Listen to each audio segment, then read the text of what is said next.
Hello, hello, hello, everybody, and welcome to Adventures in History.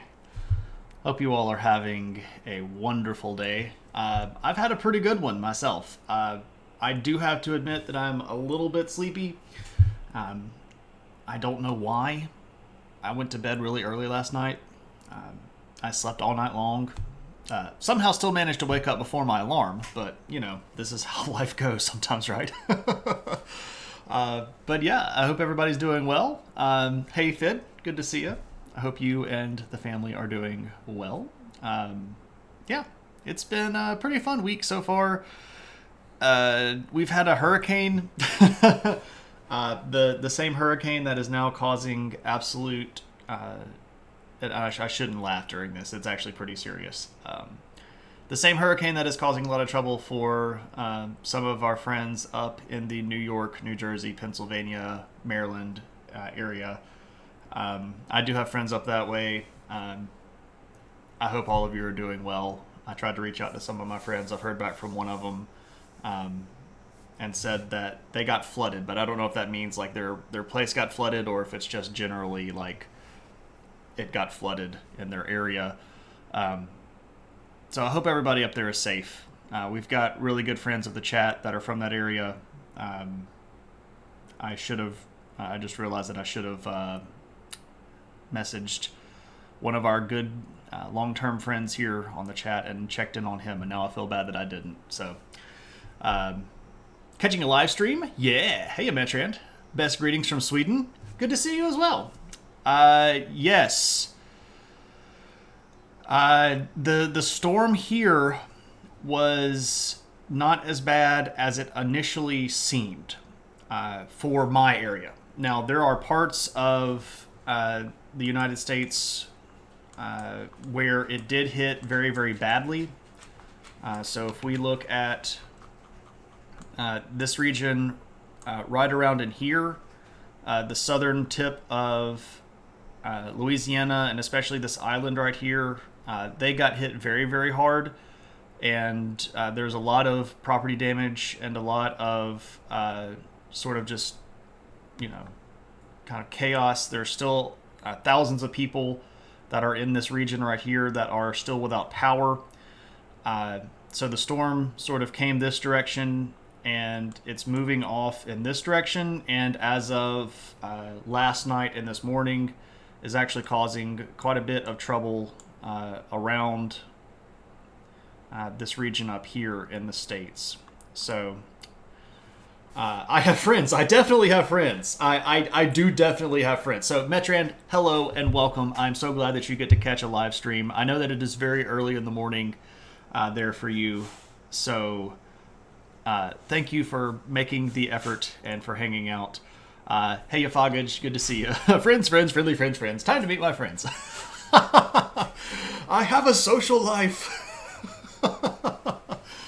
Hey, Moose. We had a tornado about a mile from your house in Maryland. Oh my gosh. Yeah, dude, Moose, I forgot you're in Maryland. I'm sorry, man. I should have checked in on you too.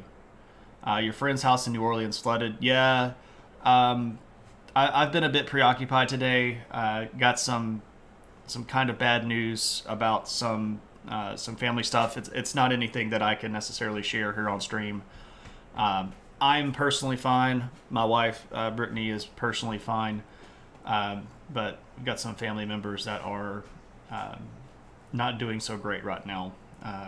Some of it is COVID related. Some of it is also just kind of general health issues. So I've been a bit distracted, and I do apologize. I do honestly care about people, and I really do hope that everybody's doing well. How is Vern? Yeah, so Vern NYC Fid is actually the person I was just referring to. I forgot to reach out to Vern, and I sort of feel bad about it. So, hey, Galanuva, good to see you. The Mongol returns. Tornadoes in your area, but the friends and the fam are okay. Good to hear. Yeah, I know that like up in the Northeast, and I don't say this like in any sort of pejorative way, but I know that a lot of our friends up in the Northeast just aren't used to this kind of weather.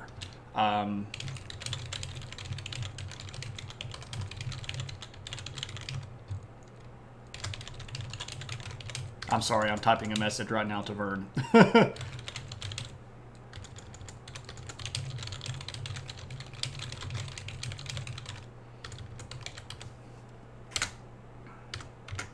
All right. I feel slightly grief assuaged there. Galanuva, how is it going? How have you been? Good to see you. Hope you and everybody in your world are okay. You're outside of Philly, and it was crazy. Yeah, I've heard a lot of stuff about floodwaters up there. I read a kind of a lengthy account this afternoon about some of the kind of like individual stories that have been going on. Some police officers that were caught in floodwaters, some people that were stuck down in subways. It's really messy, man. It's just really messy. At 4 a.m. the other day, the former eye of the hurricane passed over your house. Wow. Woke up to the sound of continuous thunder that could have been mistaken for a tornado. You took apart your computers and took them to the basement. You stayed up till 6. It was immediately calm after it passed. Went back to sleep, and then the next day, the follow-up storm actually had the tornado. Yeah, Moose, that's the way that it usually goes. It's the bands that come off of the eyeball. Not the eyeball. The eye wall. Good gosh. It's the bands that you have to worry about. Those are the ones that usually kick up all of the tornadoes and stuff. You occasionally see stuff in the eye, but usually the worst part of the eye is just the wind and there's just the torrential rain and stuff. So while we in my region dodged a pretty big bullet, not all of our friends were as lucky, and you are absolutely in my thoughts, because I understand how crappy that stuff is, and I don't wish it on anybody.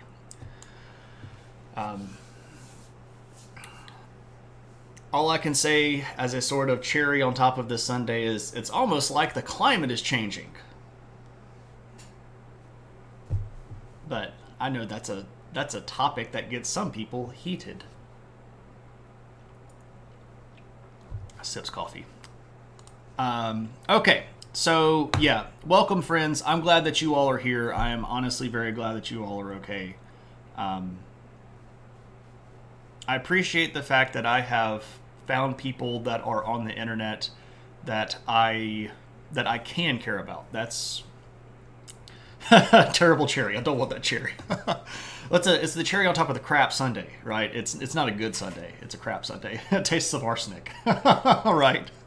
It's those cherry pits. You got to stay away from them. All right. So for those of you that might be new to the show, I know that we've had a lot of followers recently, a lot of new people. This 500 to 600 follower goal has evaporated a lot faster than I expected it to. So I know that we might have some new eyeballs and some new ears in the group. So let me introduce the show. This is Adventures in History, where we talk about history in a way that is not boring.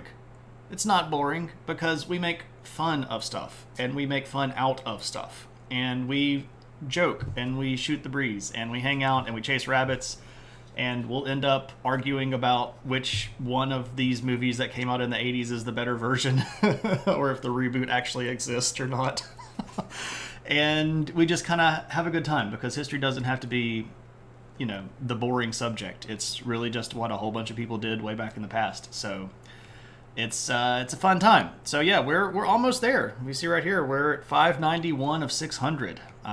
And that since Thursday last week, we picked up 6 followers, and I haven't even streamed. So, well, I guess I streamed a little bit on Sunday to build a Gundam model. I think we got 1 follower out of that. But yeah, thanks to everybody that might help promote the show. I know that I've got a lot of friends that are here on Twitch that do a lot of work to help promote not just me, but other people as well that they find interesting. So thank you all. Moose has been a big supporter. Moose sort of knows everybody on Twitch, and the fact that he knows me as well has actually been a really big help. So Moose, you're an awesome dude. Thanks very much for what you do. Hey, Techman, good to see you.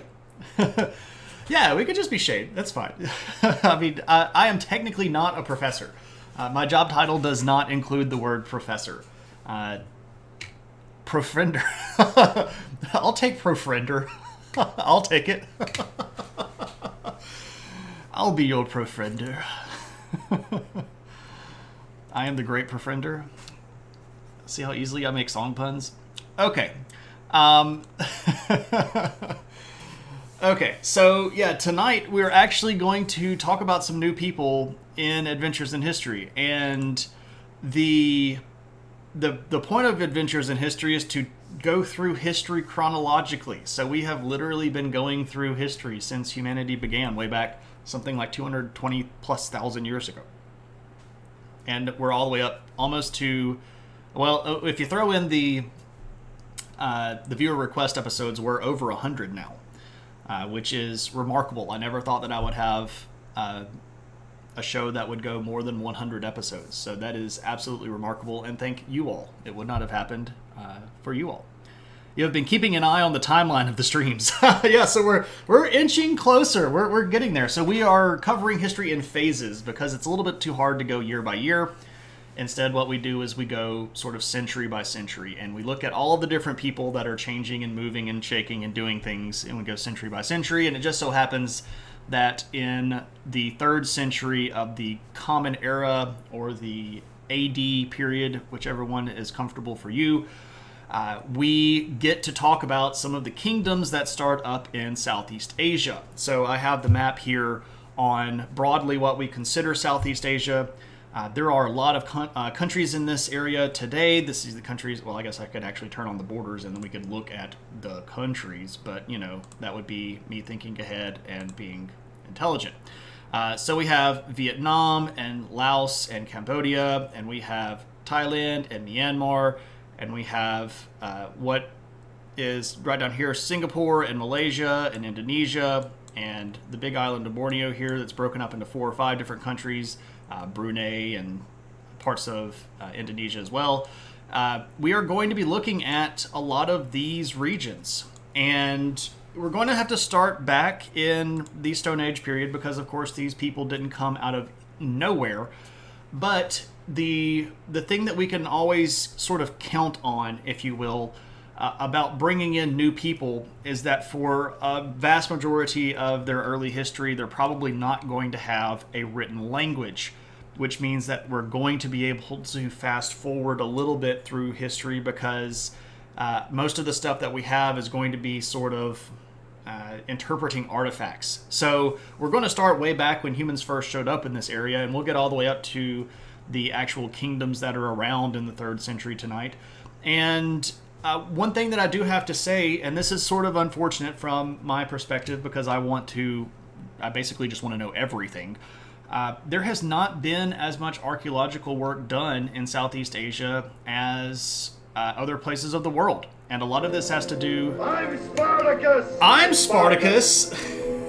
I'm Spartacus! I'm Spartacus! I'm Spartacus! Metran. I'm Spartacus! I'm Spartacus! I'm Spartacus! Metran, thank you so much.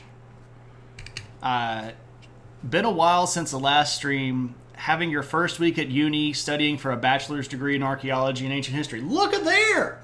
Look at there! Didn't expect to go that route a few years back, but you're blaming me for getting you back into the love of history. Holy crap, that's great.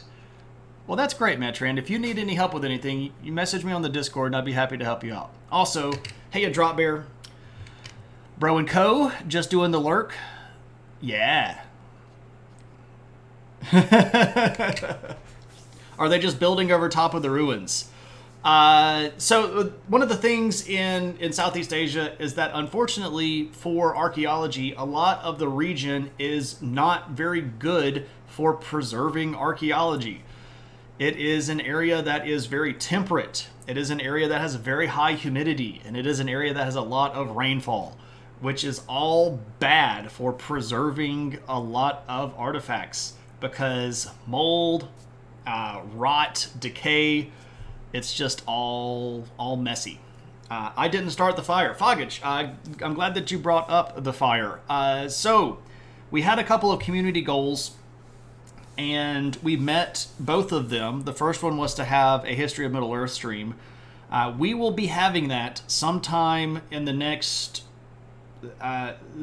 4 days. I don't know exactly when yet, but I am thinking that it will probably be either Sunday in the kind of middle afternoon, like 1 or 2, or maybe Monday in the early afternoon, like maybe noon or 1 or so. I would prefer to have it Sunday, but I don't know. We've got some stuff around the house that we need to do, and I am making that my first priority. So whenever we can figure out when things are going, keep an eyeball on the Discord, and we will do History of Middle Earth. The second viewer request goal was for We Didn't Start the Fire, which is the very famous Billy Joel song that everybody likes to sing at karaoke and or use as a party trick. And I have finished doing prep work for that. So as soon as I am able to find a day that we have free, we will be doing We Didn't Start the Fire. There is a chance... how did fire remind you of that? Well, you said start the fire. I didn't start the fire. We didn't start the fire. It was only one word difference. So I am thinking potentially that instead of taking the next empty week off for viewer request, we might just fill in We Didn't Start the Fire. So potentially what that would mean is that we would have a viewer request on Tuesday next week, which we do, which is the History of Israel Part 2. We would have a regular adventure in history next Thursday, which we will, which is going to be the big war of the Three Kingdoms in China. And then the next Tuesday, we might have We Didn't Start the Fire instead of a viewer request. However, it might be that I have some time next weekend that I can do it. Again, keep your eyeball on the Discord. When I can figure out a way to get all that scheduled, we'll have it, and I'll make it as much of a heads up as I can. Probably why you had the song in your mind. Yeah. I finished the prep for that, and it was... so normally what I do, and I'll even show this to you all if you want to just see it. Usually what I do when I prep for stuff is I make myself an outline. And this outline is basically what I keep up when I'm talking here, because otherwise, honestly, if I don't, I'll just sort of ramble, which is okay until you realize that, I won't get anything finished. So when I started doing the outline for We Didn't Start the Fire, I just copied and pasted the lyrics and cut out the choruses, and I put each lyric on a line of a Word document. And it took me 4.5 pages just to put the things on each line. That's about twice as long as the amount of material that I normally prep. So, hey, Vern. Hope you're doing all right, man. I sent you a message just a second ago. I should have sent you a message earlier checking on you. Hope you're doing all right. At least one of the people who started the publication Fire lived on your block back in the day. Cold beans. Fire! Indeed.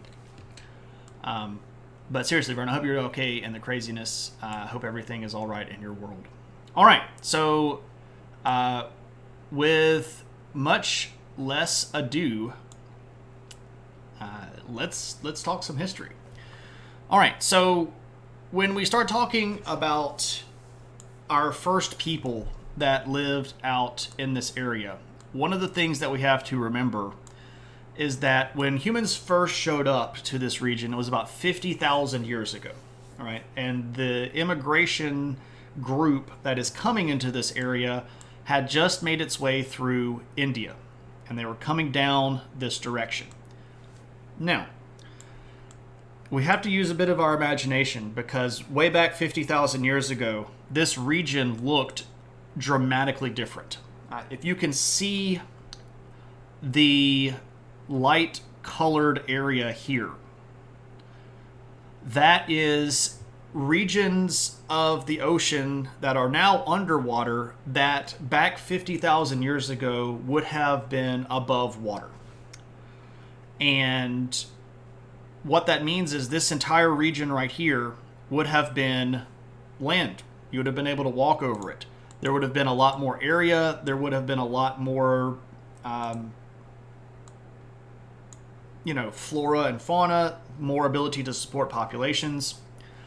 So this region was originally part of an ancient subcontinent that was called Sunda. If you are interested in looking this stuff up. Hey, Joey. Haven't watched the news. Yeah, so the hurricane that hit me just continued on north and is now hitting people like Moose and Gallinuva and Vern. So, there you go. Fire. So, ancient continent called Sunda. Are you not entertained? Is that not why you are here? Hey, Cave. And hey, everybody with Cave. Good to see you. Good to see you. Cave, is the Dragon Con prepped? Cave is going to Dragon Con, which starts this week. Does it actually start today or tomorrow? One of the two. You raid me for the change. Indeed. So hey everybody that came with the Cave. My name is Shane. I teach college for a living, and on stream I teach history. I don't like to really call it teaching. I don't really like to call these things lectures. What I like to use is the somewhat philosophical term guided conversation, which sounds like dun dun dun dun dun dun dun dun dun dun dun. Da squid, thank you for that follow, and welcome to the adventure. Already started today, but vendor starts tomorrow. Gotcha. Hey, Clooney, good to see you. Oh, I should say hey to everybody. Clooney, how's it going? Jen, how are you? Squid, welcome. Rachel, good to see you. Okay, cool.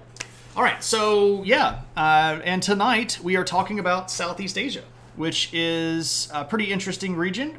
And we are just actually sort of kicking off. Usually I hang around the beginning of the chat and kind of just shoot the breeze and catch up with everybody and see what's going on. But yeah, we're talking about this region right around in here. And we're talking about an ancient subcontinent that used to be called, well, it's called today, it's called Sunda, which was basically all of this. Because back 50,000 years ago, all of this was above ground. And then the Ice Age melted, and then sea levels rose, and now we have all of these islands. This, by the way, all of the stuff that was in Australia, if you look at this sort of light blue region, this used to also be a much larger continent called Sahul. And a lot of people ask me when I teach college, like, how did humans get all the way down to Australia? Well, if you go back in the day, the distance between what would have been Sunda and what would have been Sahul is a lot closer than it looks. So they weren't getting in boats in what is today Cambodia and floating all the way to Australia.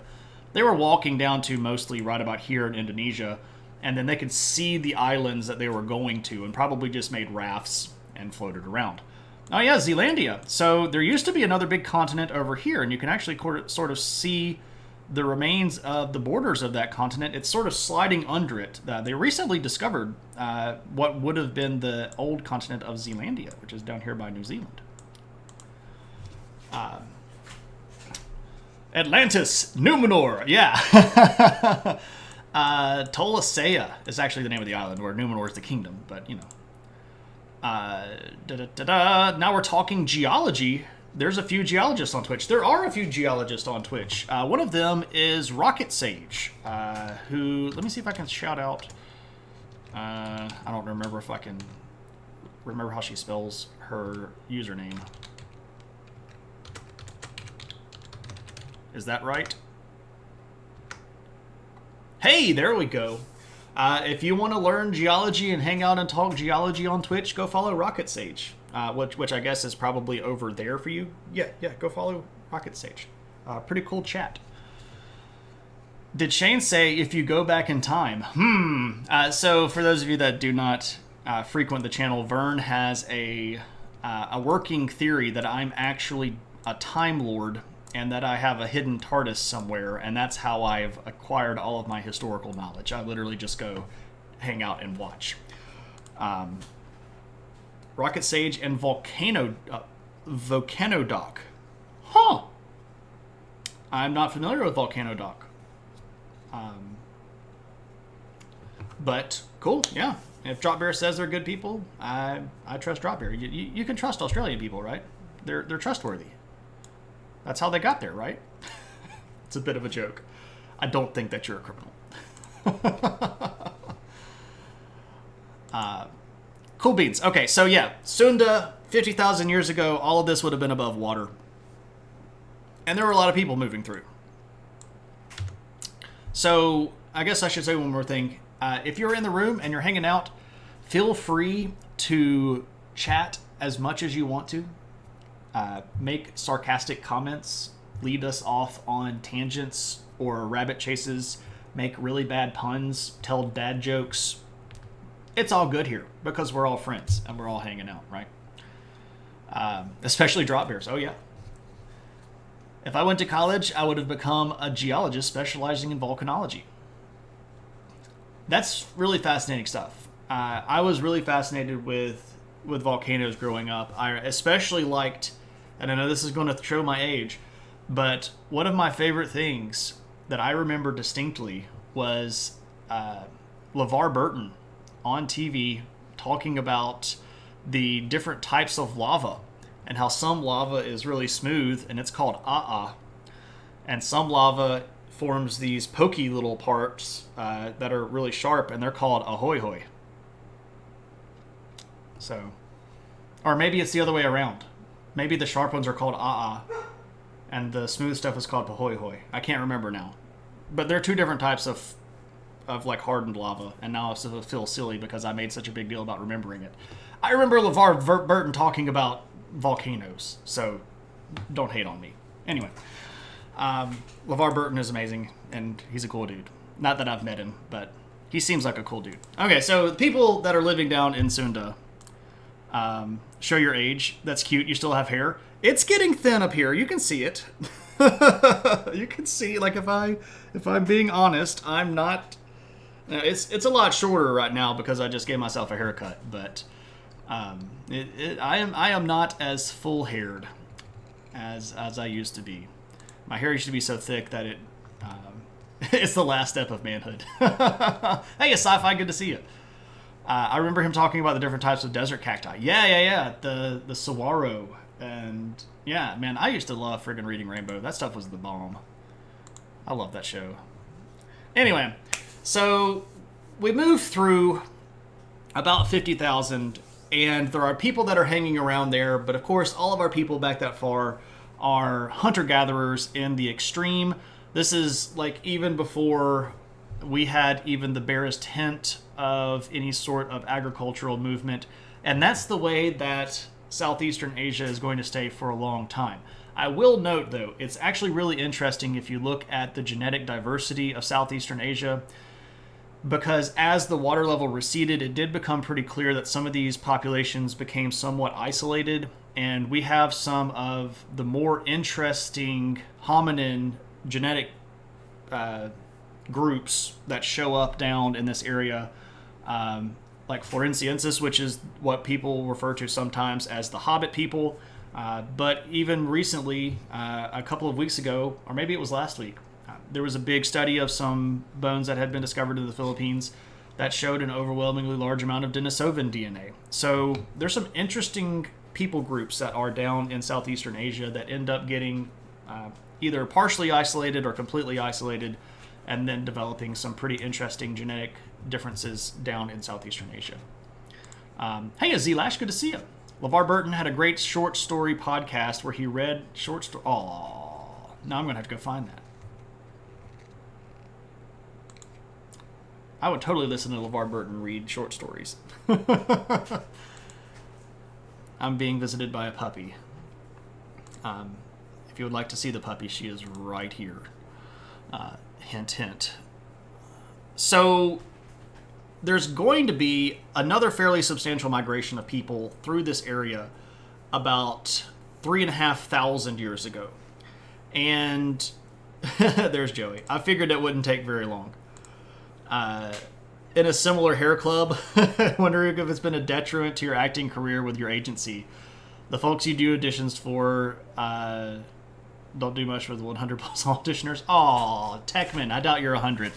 But let's see the puppy. We shall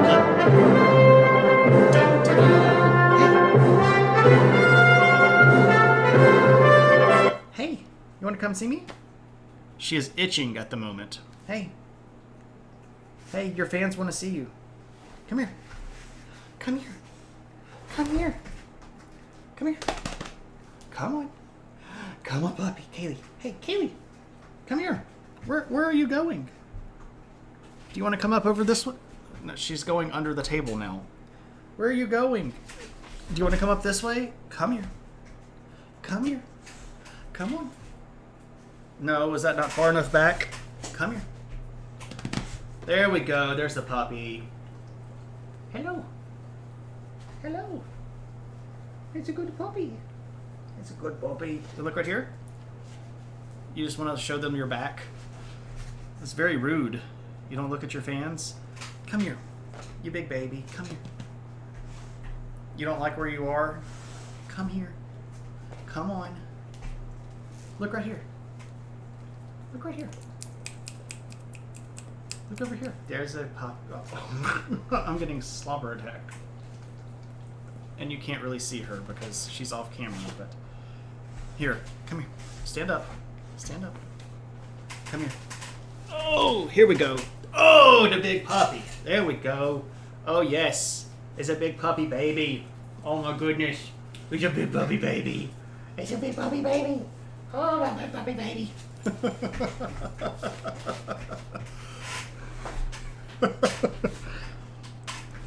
She does not really like it when I pick her up. But now I've got my chair all out of order.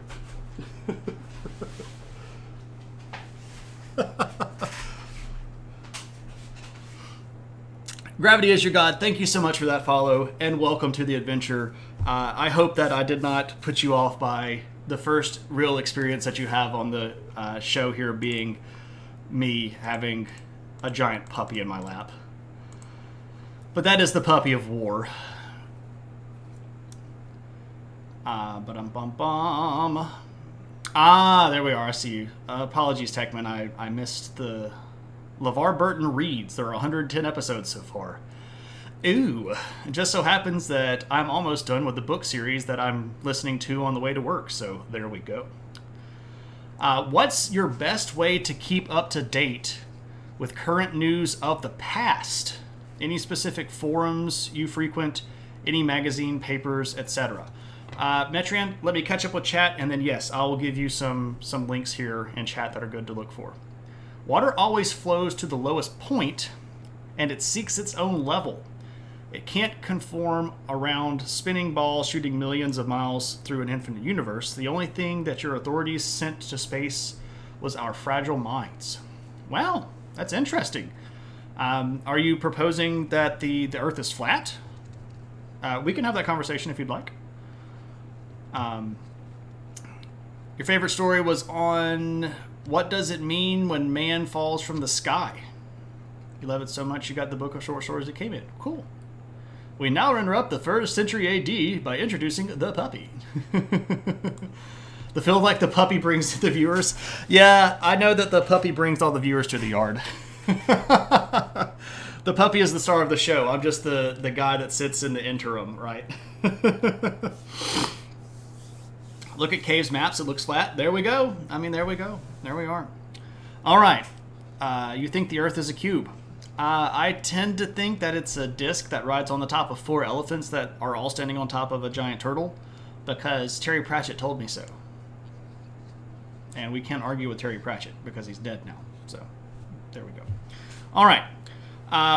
As I was saying before we got puppy alerted, which is perfectly fine because, you know, it's a puppy. We're going to get a second wave of migration.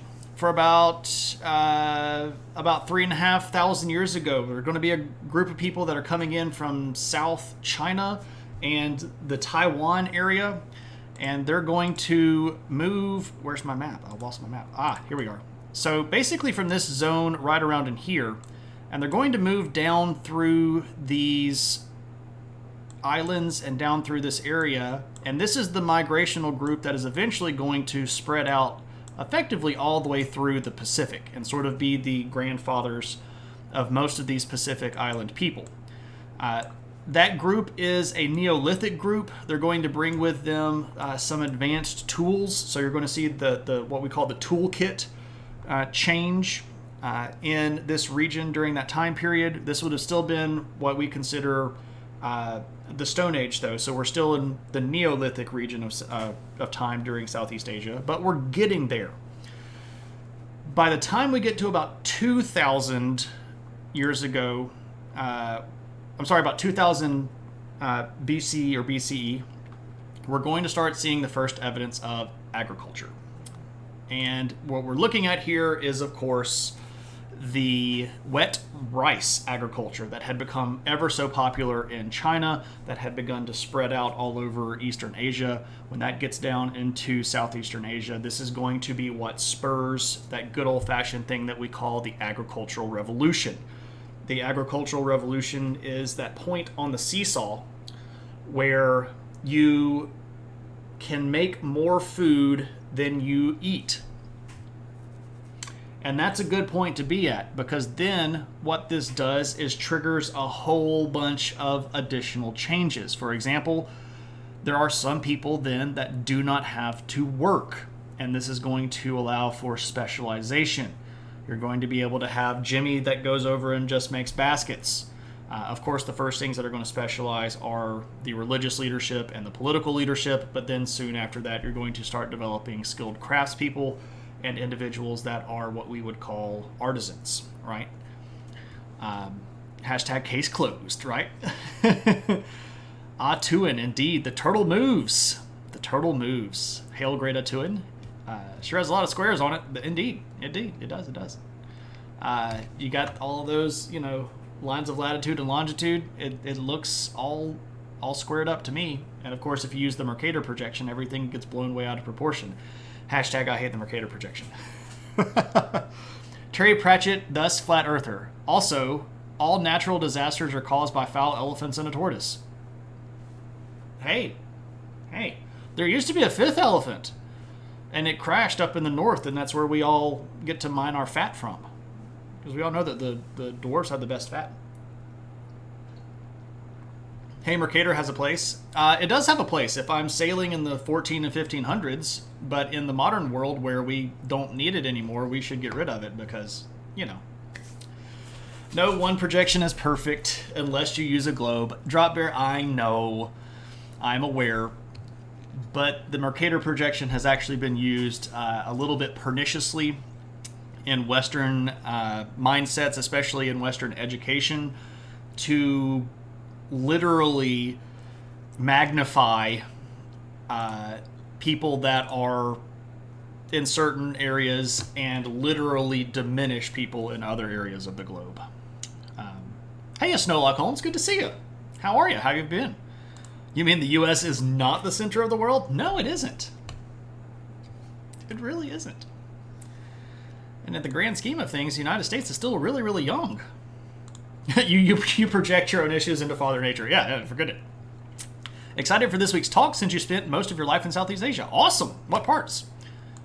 We're currently at about 2,000 years ago when China exports wet rice agriculture down into Southeast Asia and pushes them over into our good old-fashioned agricultural revolution. So after that, we're going to, of course, move into our good old-fashioned Bronze Ages. And when we talk about the Bronze Age in Southeast Asia, one of the oldest Southeast Asian groups that we can look at is a group called the Peng Wen.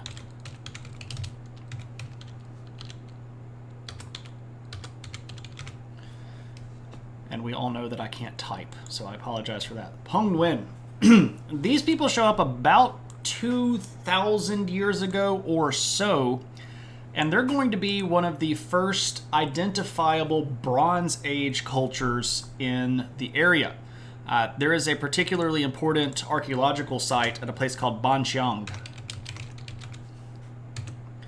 That is sort of the type site for this particular culture, and it just so happens that I was able to locate some of the bronze rings that they used. So here we go. Bangqiang bronze works. So these are pretty cool. You can tell that they've been cast. These would have been decorative, probably. The diameters here are probably about what we would say is about 4 to 5 inches, which is about 10 or so centimeters. A little bit more than that, about 11 or 12 centimeters.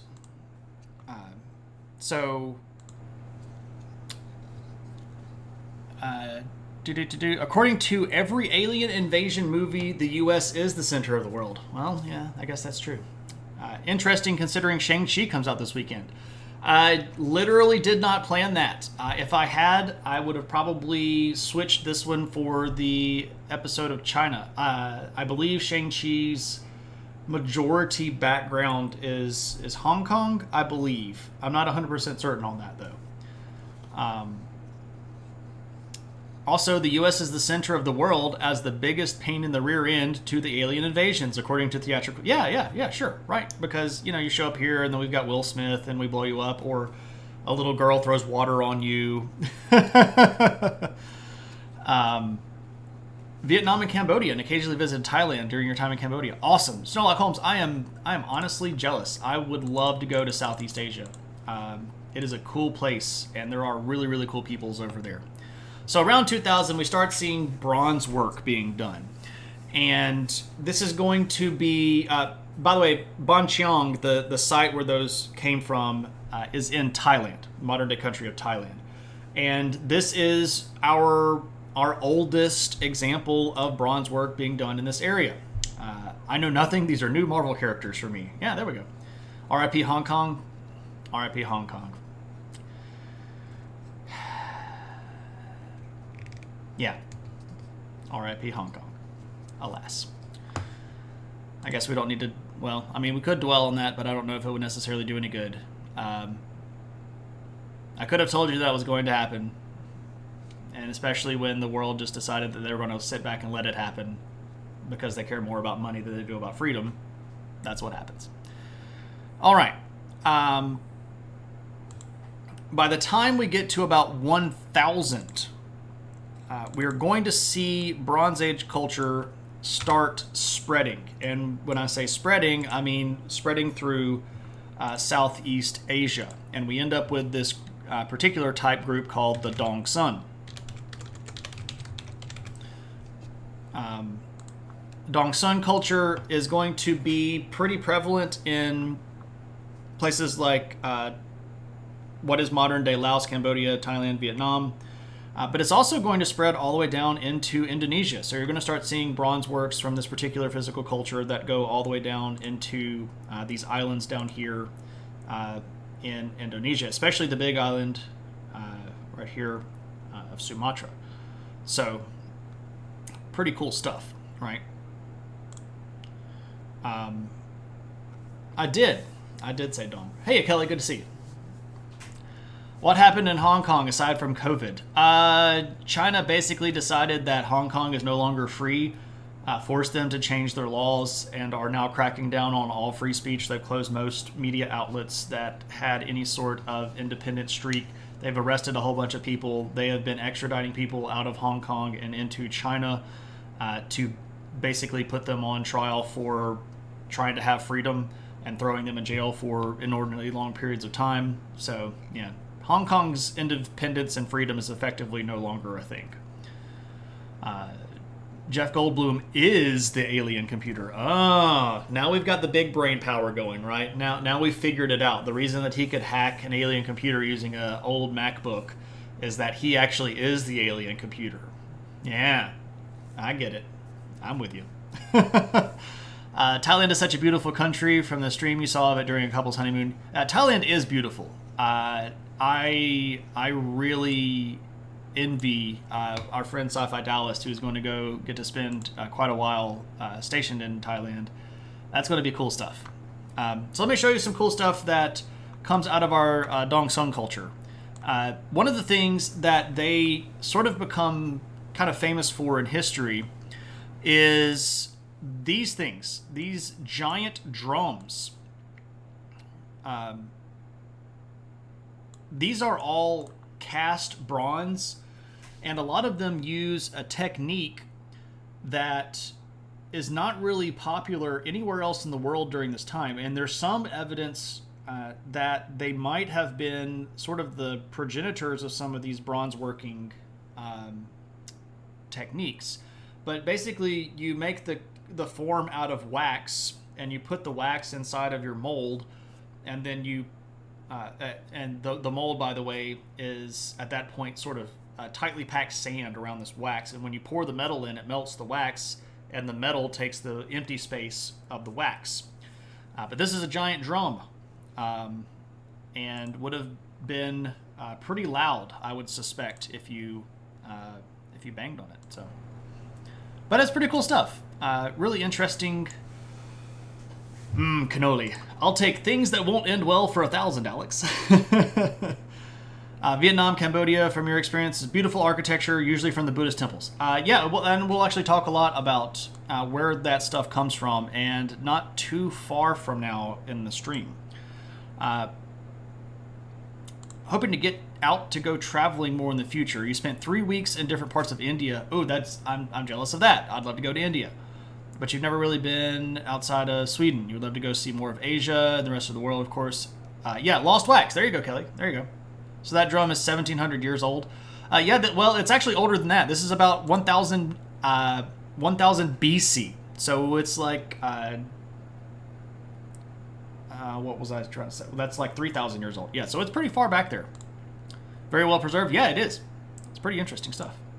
How does the wax get into the right shape? So you basically make a big ball of wax, or a big thing of wax, and you carve it out. And you carve it basically in relief, so that you make it look like whatever you want your piece to look like. And then you take that really hard thing of wax and you pack sand around it in a frame. Like, let's say you have like a kind of a thing that looks almost like a briefcase, if you will. And you fill one side up with sand, and you fill the other side up with sand, and then you put your piece of wax in there, and you close it, and you tight it. You strap it down, you get it really, really tight, and there's a hole at the top where you pour in your molten metal, and the metal will go into the wax and melt the wax. But because of the tension in the actual mold itself, the metal just sort of flows in where the wax was. The wax will all run off, and then you let it set and harden and cool down, because you don't want to just go right after it with your hands. But when you open up your mold, you've got your actual piece of metal, and then you can heat it up a little bit and let all the wax run off of it and clean off the sand, and boom, you have your item. This is a lot easier than making what we would call cast iron stuff, or like we do today, where you make a mold that's out of a much denser and much more heavy material, and then you pour, so basically like you take slag iron and you make a mold out of it, and you pour hot iron into it, and boom, you're casting it. But so there we go. You can also make a clay sculpture and brush on the wax to the desired thickness you want the metal to be. There we go. So Kelly is all about this stuff. Good stuff. That's a lot of work, but I bet they got molds to press or pour the wax into shape. Yes, there we go. Wax can be pretty workable. It can. And I've actually seen some people do this sort of casting before, and it's really fascinating. And ironically, where I saw it was at Dollywood. There's a sort of a lower level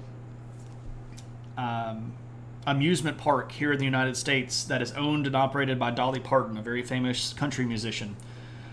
And they have a lot of what we would call old-time people doing stuff. And one of the things they have is a glass blower, which I thought was fascinating as a kid. And they have an actual working blacksmith that does stuff like lost wax casting. So really cool stuff. And Dollywood gets a bad rap because it's kind of like the poor person Hollywood, or the poor person, Disney World. I loved going there when I was a kid. So, art teacher input, heck yeah. There are videos on YouTube that show bronze casting wax and clay. There we go, Vern. There we go. Dolly Hart, cool beans. Everybody knows Dolly, right? Hello, Dolly. But that's a different story. Okie doke. So moving along, where are we going to go? Well, we're going to go a little bit further. We're going to go into the Iron Age. Yeah, Iron Age, because we've got to move through time. So the Iron Age is going to start somewhere around 1000, and the group that starts it is a group called the Sahuin.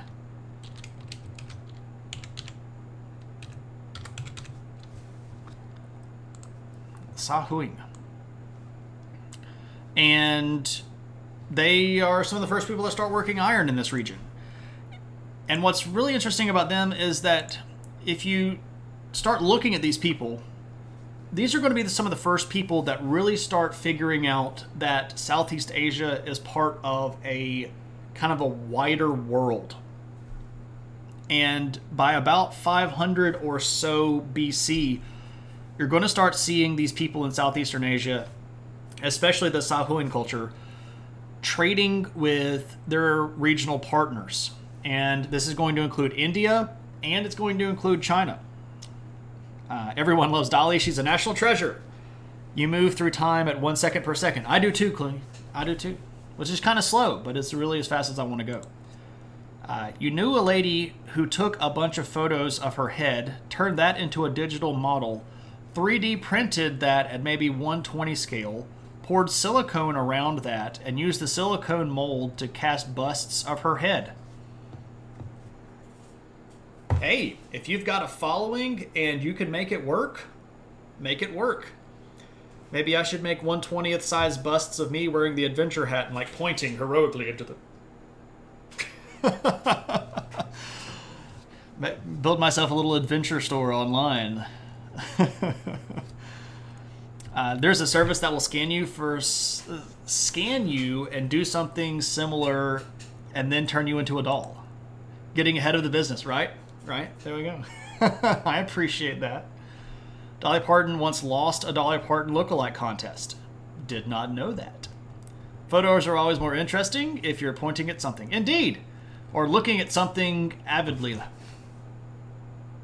That's why everything is always looking slightly to the left. There's a Mitch Hedberg joke about that, but I won't spoil it.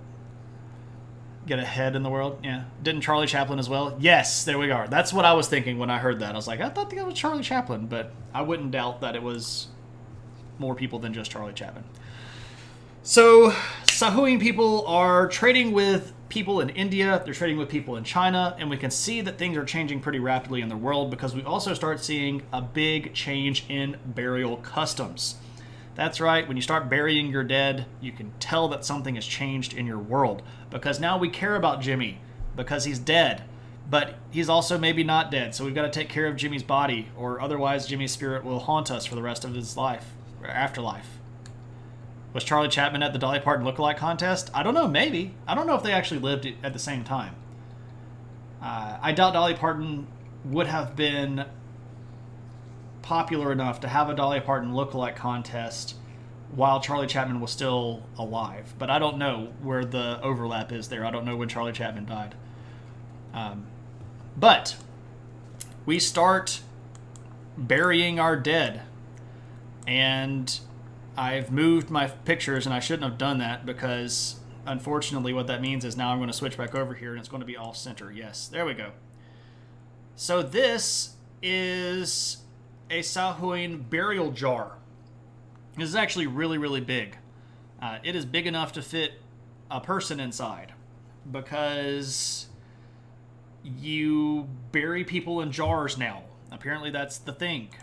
Charlie Chaplin died in 1977. I don't know. Maybe Charlie Chaplin could have gone to a Dolly Parton lookalike contest. I think Dolly Parton was already in her singing career by 77. I might be wrong. That might have actually been able to happen. This is the real critical history. Could Dolly Parton have had a Dolly Parton lookalike contest where she lost the Dolly Parton lookalike contest to Charlie Chaplin? If this is a thing, this is the critical history, folks, that we came here to answer tonight. These are the things that are going to vastly reshape our understanding of history and time. I didn't shout out Cave Geek, but let me do that. I forgot to. I apologize, man. I've been a horrible host. If you're not already following Cave Geek, please do go follow this guy. He's a great dude. He's a good friend. He's a really talented artist that does some stuff that you probably haven't ever seen anybody else do. It's always a good time hanging out in his stream. So there we go. But Charlie Chaplin isn't the only celebrity to have lost a look-alike contest of themselves due to an imposture. The one and only Dolly Parton once lost a drag queen competition of her likeness. Wow. Wow, there we go. Quoted from Newsweek. So the answer is yes. Holy moly. Well, there we go. Now we know the rest of the story. And I hope that we have all become edified. That's great stuff, man. You guys are awesome. She started her career in 1956. This totally could have happened. This absolutely totally could have happened. Charlie Chaplin was in drag and beat Dolly Parton at a lookalike contest to look like Dolly Parton. This is now headcanon, and nobody can change that for me. I will remain convinced of this for the rest of my life. She started at 10. Good gracious. Now we just need a Dolly Chapman lookalike contest. Yeah, we just combine them. Just why not? Okay, so when we start trading with India and we start trading with China, that is going to bring in a lot of new stuff to Southeast Asia, because India and China at that time were both much older in terms of civilization, much more advanced in terms of civilization, and had much more developed ideology, things like government ideology, philosophical ideology, religious ideology. And when it comes to cultures that are advanced relating to cultures that are not advanced, it's typically a siphon where culture kind of moves to the vacuum. And you're going to start seeing a lot of influence coming into Southeast Asia from both China and India. But what's interesting is that even though China is technically closer, India has a significantly larger impact on a lot of the Southeastern Asian stuff. I've missed some chat here. Charlie Chaplin came in third in a Charlie Chaplin lookalike contest because people weren't used to seeing his blue eyes. There we go. Charlie Parton. There we go. There we go. I did say Huin. Sahuan culture. So I've got a fun little map here, and you all knew that I was going to have maps. You knew I was going to have maps. So here's a cool little map. And one of the things that we're looking at in this site, or in this particular map, are trade routes between India and Southeast Asia. And I want to point out just how many of these things there are. There are just all sorts of connections between India here and Southeastern Asia. These are both sea trade routes and land trade routes, but with these, what we're seeing is around 500 or so BC or BCE, you're going to see Hinduism start really having a pretty big impact down here in Southeast Asia. And that is going to be pretty important because when Indian religion gets down into Southeast Asia, this is going to establish a sort of a trend where Southeastern Asia looks to India for religious leadership. Because once you start getting stuff from there, it sort of becomes easier to just kind of keep getting stuff from there. So as Hinduism begins to develop in Southeastern Asia, there's a new religion that starts building up in India, which is Buddhism. And it's not too long, just a couple of hundred years later, probably sometimes in around the 200s or so, you're going to start seeing Buddhism leave India and move down into Southeast Asia. And the particular version of Buddhism that becomes very popular in Southeast Asia is the very conservative one that a lot of people consider sort of closer to what the Buddha may have actually taught, which is called Theravada.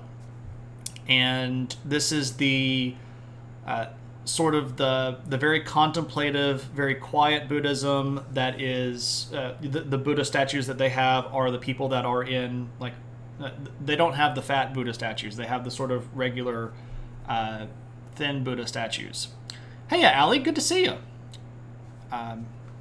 Ladies and gents, we have Allie Briggs in the house. If you do not know who Allie Briggs is, you should totally go follow Allie Briggs. She is an amazing artist, a great conversationalist, and has a lot of information about art and making it in art that she gives away freely from the bottom of her goodness of her heart. So if you are in the world of art, or if you're trying to make it on stuff like social media, and you can get into Allie's room and just listen, she's good stuff. You should totally go hang out in Allie's room. Art heart, indeed. Allie, good people. And she's also an amazing artist. Did I forget to say that? She is. All kinds of good stuff there. You will overshare. See, that's the thing, though. Like, I don't know if you can overshare if your goal is to help people, right? Like, if you're trying to actually help people, I don't know if there is such a thing as oversharing. That's like saying, I will help you the most, and when you're done getting help, I'll help you even more, and you'll like it. You'll just sit there and you'll like me helping you. Right? So, we get Hinduism in Southeastern Asia. We get Buddhism in Southeastern Asia. And this is going to be a pretty big deal. Hey, Shiggy, good to see you. You're not late. You're just right on time. And over the course of what we might say are about the next 200 or so years, if we're looking at where we're talking about where we were about 200 BC, so if we're looking at from like 200 BC or BCE to about 1, you're going to start seeing culture pop up a lot in Southeastern Asia. And a lot of this is going to do, again, with this connection with India and this connection with China. Because as these big civilizations move into this area looking for trade goods, they're going to bring with them all of their ideas, all of their stuff, and this is going to encourage people that are on a lower level of civilization to push themselves into a higher level of civilization. So down here in Indonesia, you're going to start seeing cultures pop up somewhere around the period of time between about 500 and 100, especially places like in Java and Indonesia. So these islands down in here, you're going to start seeing a group of people called the Buni. And I guess I could type these people. Oh, wrong one. Where's the button? There we go. The Buni people. One of the first organized, what we would call civilizations, physical cultures in Indonesia. A pretty cool group of people. They never really get too terribly far outside of the what we would consider Stone Age pottery type area, but they are trading with people and they get replaced by another culture pretty quickly that is going to catch up fairly rapidly. But I can show you these guys. These are some of the Buni pieces of pottery. And you can tell they're pretty neat little pieces of pottery. You know, we've got some neat little decorations. This one's fairly elaborate. This is going to take quite a bit of artistry to get done. You can tell that these were made on a pottery wheel. So they have good uniform thickness on the inside. Pottery wheels, of course, are going to be one of the big things that sort of designates artisan level pottery from just, you know, I made a pot in my spare time. So when you can tell that pottery has been made on a wheel, you know that people have been moving up in the levels of culture. I'll help you till I turn cancerous and reject all signals to self-destruct. I will be immortal. I will self-replicate until the planet is overfilled with immortal helpers. We will help you. Moose is another guy that will help people an amazing amount. If you need to know anything about how to make it, you should go follow Moose on social media and read all of his posts that are designed specifically to help people. And Moose goes out of his way to be just a really good dude. Moose, how do I make it? Step 1, get good. I'm just joking. But seriously, though, you should go follow Moose on social media. Moose, if you want to share your Twitter or anything like that. And Allie and Cave, if you guys want to share social media stuff, please do. Me chato es su chato. You're welcome to self-promote in here. I really don't care. I encourage it, in fact, because I think cool people should be more comfortable with talking about themselves. I do appreciate the fact that you don't just come in and blurt stuff out, because that's not necessarily a cool thing, but now I'm inviting you to, so please do promote thyselves. Okie dokie. So, Buni culture down in Indonesia, we're getting on board. Some cool stuff going on there. By the time we get to about the 100s or so of this current era, or AD, you're going to see people over in Philippines start growing up in this mess as well. Got to get in on that trade. Everybody wants in all these hot trade actions. And the world is just going to start getting a lot more involved. So the trade routes in Southeastern Asia are really going to start including basically this whole zone right here. And one thing that gets forgotten a lot is how much of an important part of the Silk Road that maritime trade was. So when people think Silk Road, usually what they think is there's a land route that goes from China to Europe, and it connects everybody through here. And there was, and it was way important. But the Silk Road was also like the Silk Water Road. And there were trade routes that ran from China over here all the way over to Ethiopia. And this region was huge in sea trade. Most of the big cities in this area are going to be ports. They're going to be... during this period of time, when trade really starts moving, there are actual cities that basically abandon their location inland and move sometimes hundreds of miles to the coast so that they can get in on the water. And so that they can get in on the trade, right? Because you've got to... nobody wants to unload their stuff and march 100 miles into the jungle to trade with you. But we see people moving whole cities from, central places where they had water by rivers or lakes to the coastline so that they could trade, which is pretty fascinating kind of stuff, right? How does your king decide we're going to move the city? Why are we going to move the whole city? Like, we're going to move to the hill next door? No. We're going to pack everything up and we're going to go 10 miles away and we're going to build a new city on the coastline. That's kind of crazy. Imagine today if the government said, all right, the city that you're living in, we're going to move it 10 miles. Who would go with that? It'd be crazy. It'd be absolute chaos. Mi churro es tu churro. You stream on Joby Door Sundays, helpful podcast? Yeah. It's on pause while Joby moves. Yeah, I saw his moving pictures. Now you want churros. I love churros. I'm a big fan of cinnamon in dessert, and any kind of warm dessert with cinnamon, that's my jam. You had churros for the very first time 2 weeks ago. Metrand, I hope that it was an amazing experience. Huge in pirates. Yeah, absolutely. No, for real. With trade going on over here, you're going to see the rise of piracy. And we've had a whole history of piracy viewer request stream.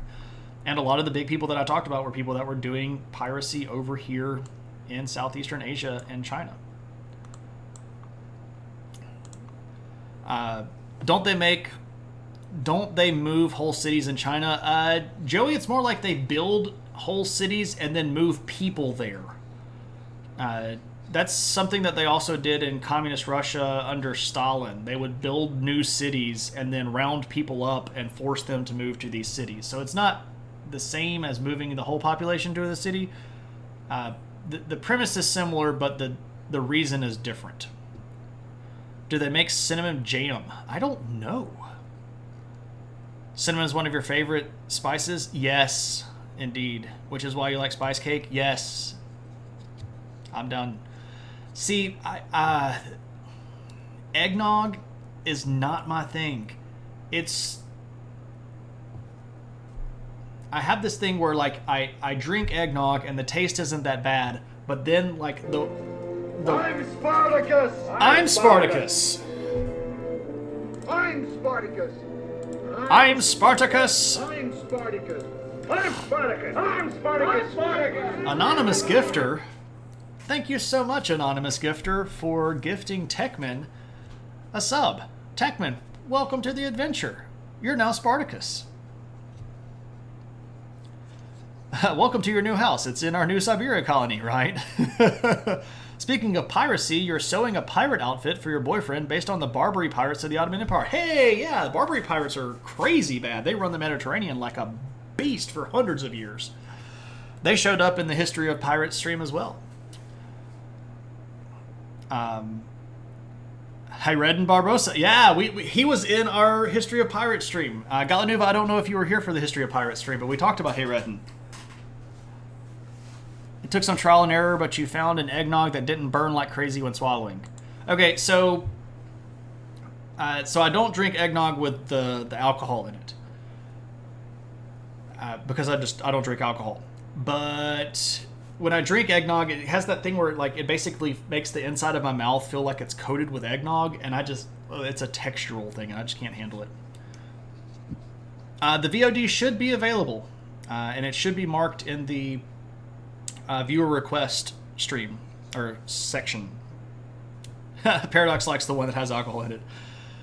There's a really interesting history in the kitchen. I can't remember exactly what. There's a particular guy on YouTube that does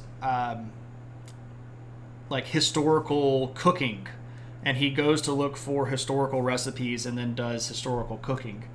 And I believe that someone in the chat here shared it with me sometime maybe last year, but it was a recipe for George Washington's boozy eggnog, and I watched that, and it just looked boozy. I don't know how to describe that, but it looked like it was just full of booze. Until they met the U.S. Marine Corps. Well, yeah. Yeah, to the coast of Tripoli. Sounds like How To Basic. Maybe it was. I'm not sure. With amaretto and brandy. Rum additional if you want a little burn. There are some amaretto cookies that my mother-in-law found while we were in Italy last time that are just delightful. We were able to find them on Amazon and buy her a whole bunch on Amazon and give it to her for her birthday. Not for her birthday, for Christmas a couple of years ago. That was a pretty cool gift. Tasting history. Yes, Vern, that's it. That's it. Amaretto brownies are great if you want to bake them yourself. I've never had an amaretto brownie. There was a brief period of time where we got back from Italy where we looked up how to make amaretto. You like rum cake? KP, do you like the rum, or do you like the cake, or do you just like rum cake? There's a guy in Tuscaloosa that is one of my friends, a guy named Tommy, who used to make Tommy's famous rum cake, and you could basically get like a contact high because it just had so much rum in it. It like you would cut the cake and it would just sort of like drip rum. No, you actually like rum cake. Okay, I had to ask, KP, and I was mostly just poking at you. Chocolate rum balls. Fudge with rum in it. Rum cake can be good or horrible. I never had any because it just smelled like a shot of rum, so I stayed away from it. All right, let's get to the purpose of our title tonight. The Pew City-States. So, before I chose this as a title, I had briefly considered naming tonight's stream A Boy Named Pew. But I didn't. So I decided to go with Where Do Pew Go? And I recalled the No Mercy 1994 smash hit, Where Do You Go? Da, da, da, da, da. Hey, Shane, it's Daria. Hey, Daria! Good to see you. How are you? You infiltrated Cave's place. Yeah, because you're at Dragon Con. That's right, that's right, that's right. Oh, shoot. I didn't even think about you all coming through this way.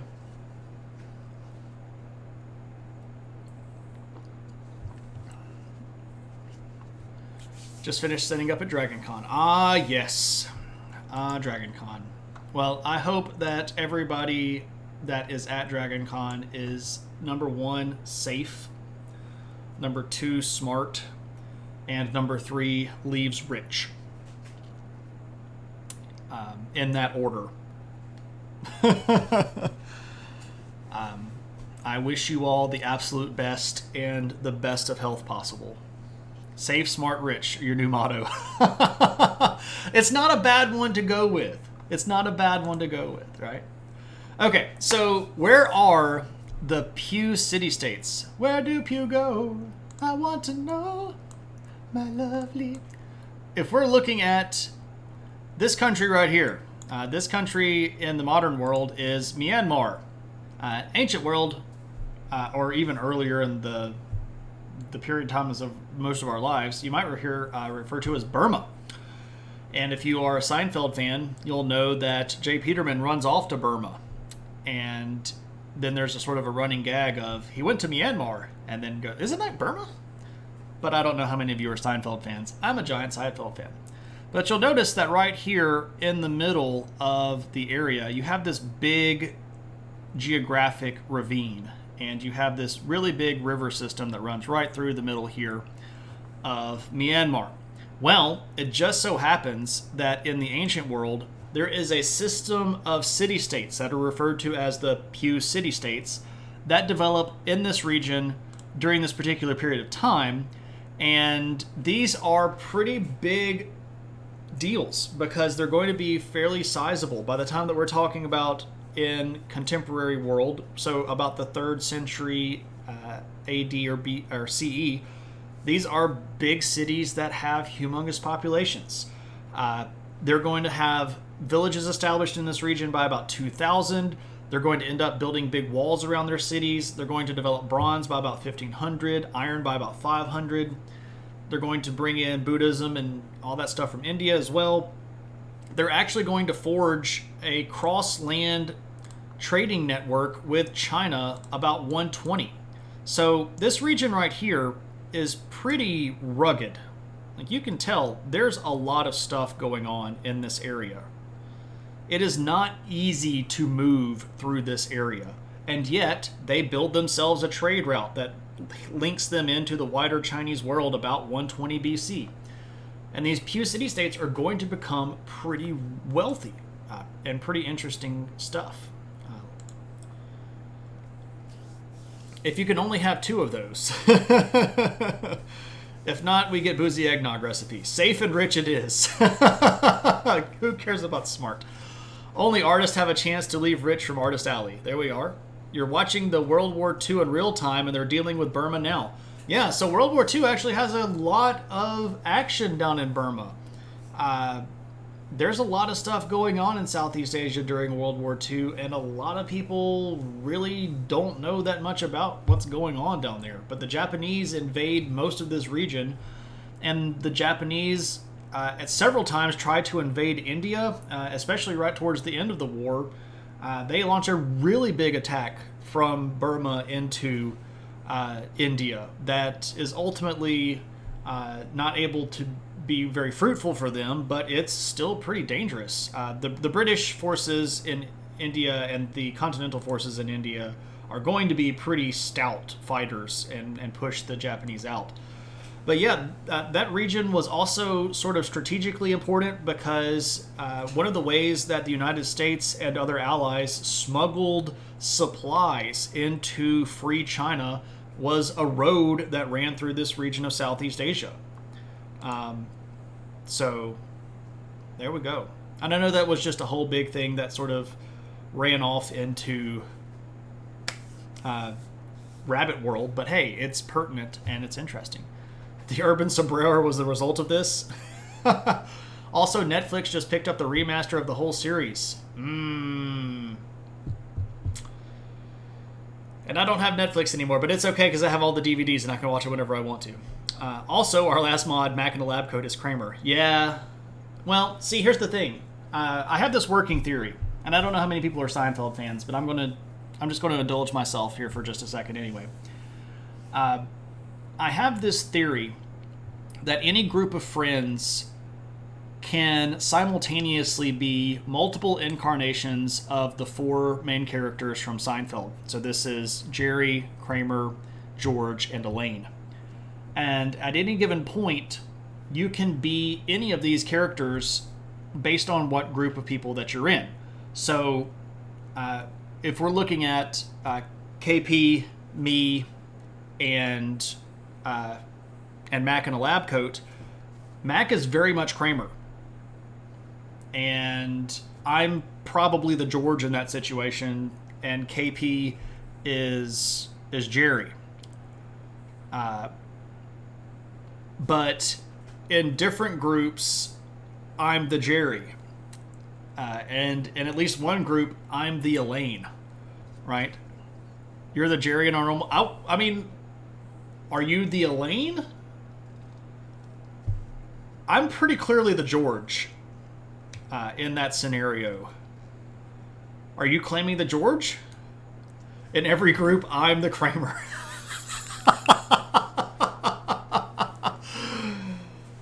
I am the Kramer. What qualifies someone as Elaine? Impetuous, clinical, vengeful, incredibly meticulous. So I know I just said meticulous and impetuous at the same time, but you can be both. So release the Kramer.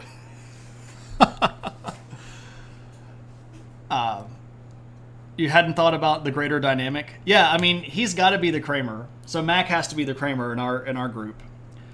And I guess sometimes I can vacillate between Elaine and George, and I guess sometimes KP can vacillate between Jerry and Elaine. Yeah, I mean, I'm clearly the George.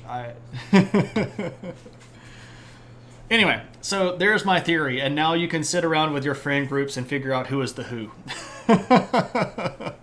History and meaning of Seinfeld characters in contemporary settings 101.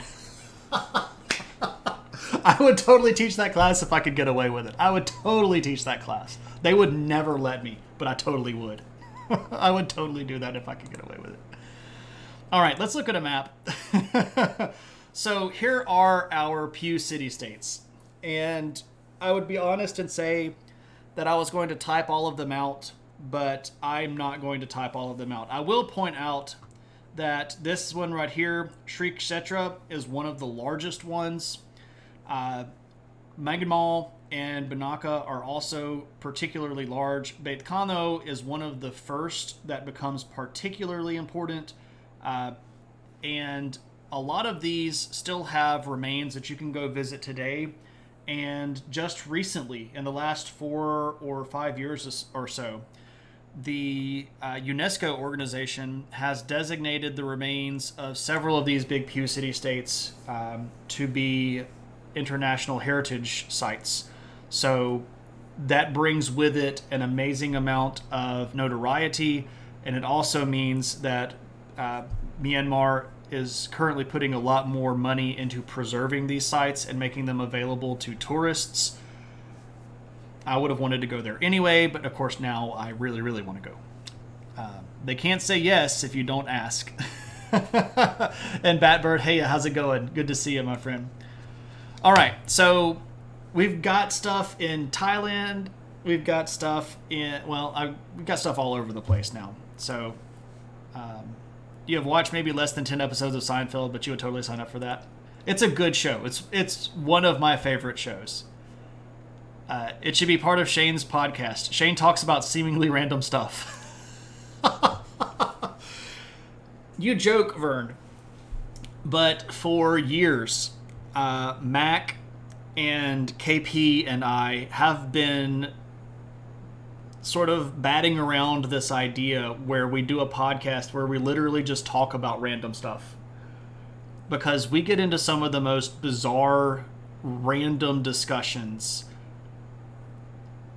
And sometimes it can get really fascinating and really deep, and other times it's just us farting around. But Shane is now a qualified sociology teacher, so he could make that happen. I am.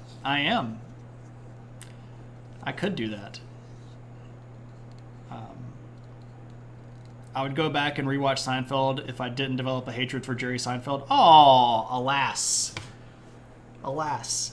I thought Jerry was a pretty good guy. And don't tell me why you hate him, because I don't want to hate him. I like him too much.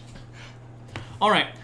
Let's move over a little bit and talk about another group. I realize that I'm becoming long-winded, so I will do my best to try to stay a little bit more on topic here. Let's talk about the Champa.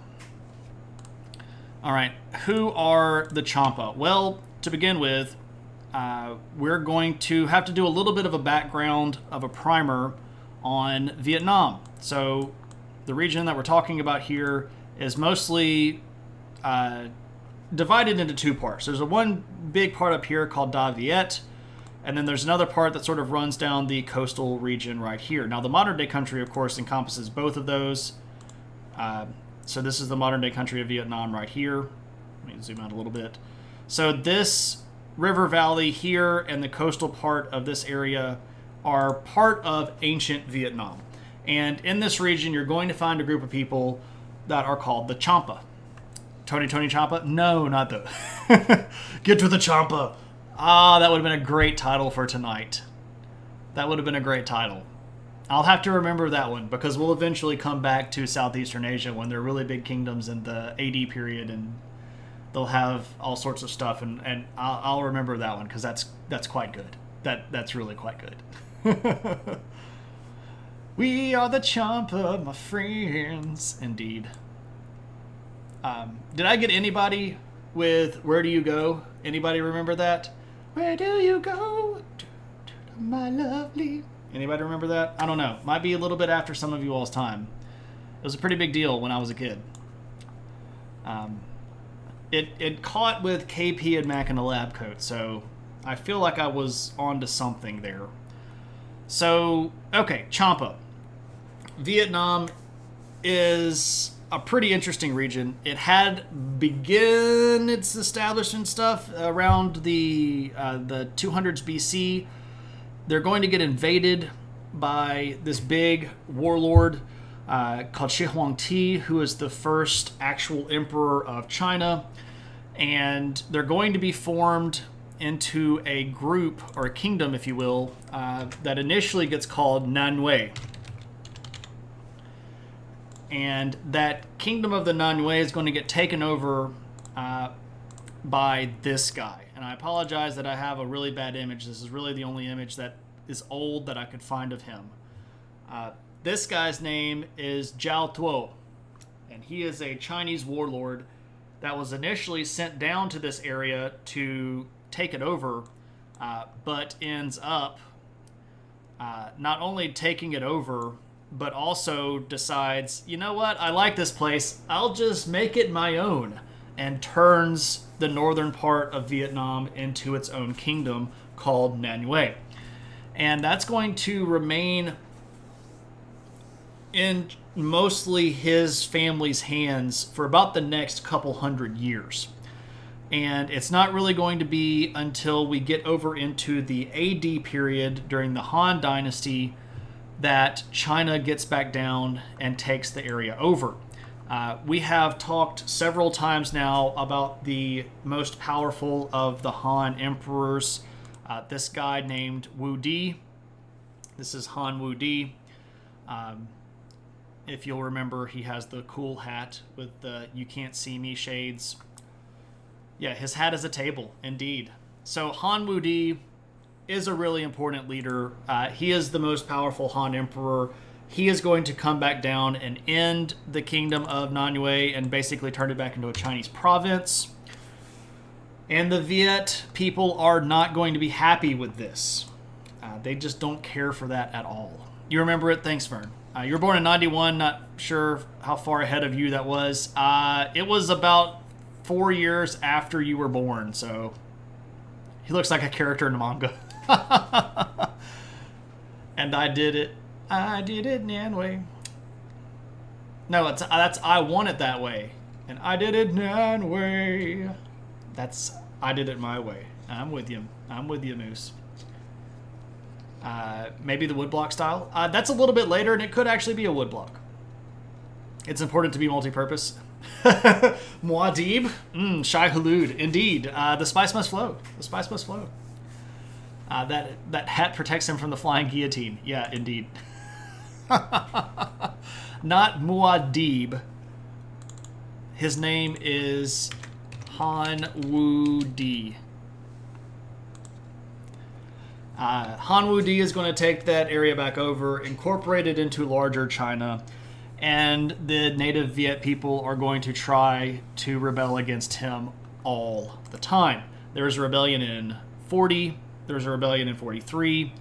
Both of those are led by these two sisters, and if you have been with us for a while, and you were with us when we were talking about this from the Chinese perspective, you might remember the Trung sisters, who led a rebellion against the Chinese and chased them out with elephants. Notice the trampling. Oh, the trampling. Oh, those Chinese. Get out of our country, Chinese. We shall chase you with elephants. You just keep thinking Woody. Yeah, well, I'm with you. So the Trung sisters are going to try to rebel in 43. That doesn't work. So then the region rebels again in 100. They rebel again in 136. They rebel again in 144. And then finally, in 192, Trung sisters. The trampling. Indeed, the trampling. Hey, we're back to the elephants, right? That did correspond when we were sort of constantly talking about elephants and warfare. So there's going to be a guy in 192 named Kulien. And Kulien is going to be the guy that finally is able to lead a rebellion against the Chinese that allows the Champa Kingdom to declare itself independent. So by the time we get to 200, which is where we are, we have a region in the northern and coastal part of Vietnam that is independent, sort of right down in here. I can show you where we are. We are right here. Here's the Champa Kingdom. Now, this is a map from a little bit later. It also included this region up here, and I don't necessarily...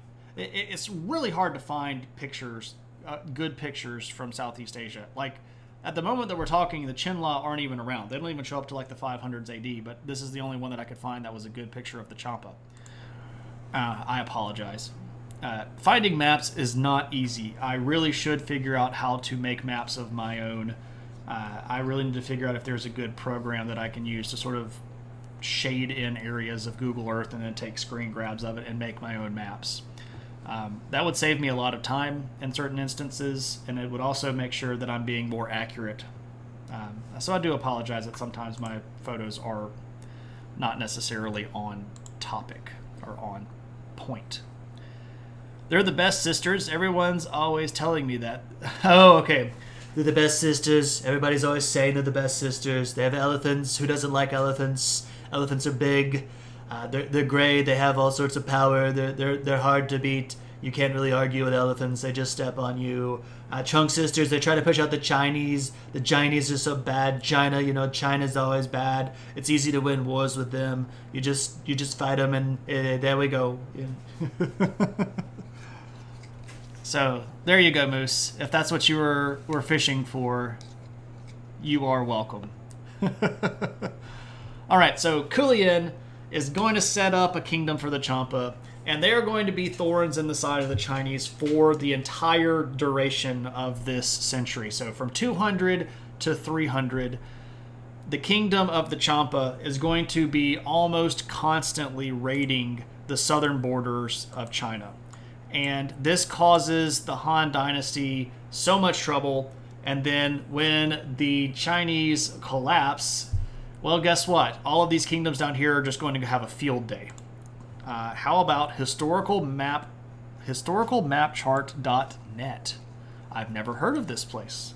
Create your own custom historical map. Okay, that is immediately getting bookmarked. Vern, your Google skills are impressive, my friend. Yeah, I will be looking at that. Is that Biden? It's uncanny, yeah. That was totally Biden. Also a bit irreverent. You started thinking about when you mentioned Vietnam. There's a book that you're listening/reading at the moment called Achilles in Vietnam, Combat and the Undoing of Character, comparing the story of Achilles in Troy with the Vietnam War and PTSD. Very interesting in general, and you thought maybe someone would be interested. That is an interesting concept. I would be interested to see how they put all of that stuff together. Metrand, you're welcome to throw that in the Discord if you would like. And somebody wants to, well, is the command going to work? Is the bot broken? Am I experiencing massive amounts of lag right now? Huh. Oh well. I'll do it again and then maybe it'll show up twice. Who knows? Things are going crazy and weird. So, okay, there's the Champa. Kulian. Cool dude. Sets himself up a kingdom. Let's talk about the Funan. And we will end with our discussion on the Funan tonight. Okay, so where did the Funan come from? Well, there's a great little legend that I'll share with you about a guy that is supposedly the founder of Funan as the kingdom. His name is Hun Tian.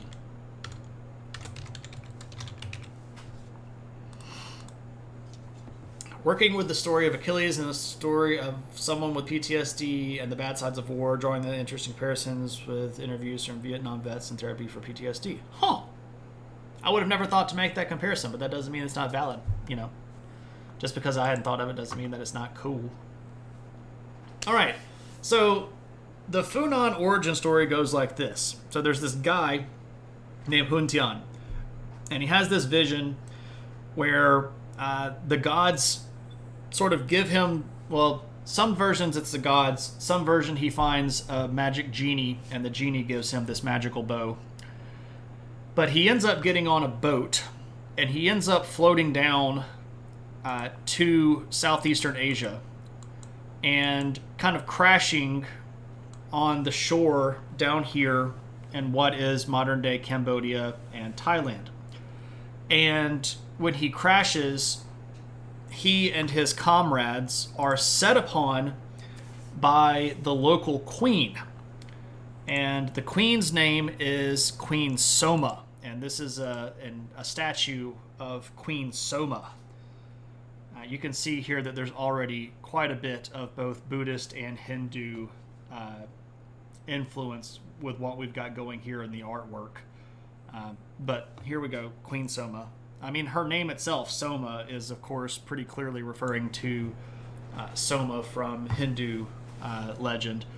So Queen Soma and her army attack Hun Tian and his shipmates, and using his magical bow, he defeats all of them and impresses Queen Soma so much that they decide to get married. Now, in some versions of the story, Soma is impressed and offers to marry him.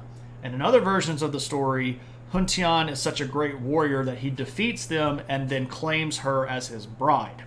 So all of this is almost certainly legendary anyway, but of course, people talking from different angles, of course, are going to have different stories. But either way you go, these are considered the first rulers of the kingdom of the Funan.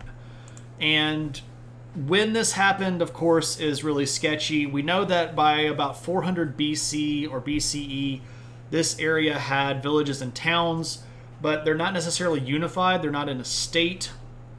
By about 100 BC, they start to have a pretty common physical culture, meaning that they all are dressing the same and cooking the same kind of way. But there's a lot of empty question blanks about the Funan. We don't really know who they are ethnically.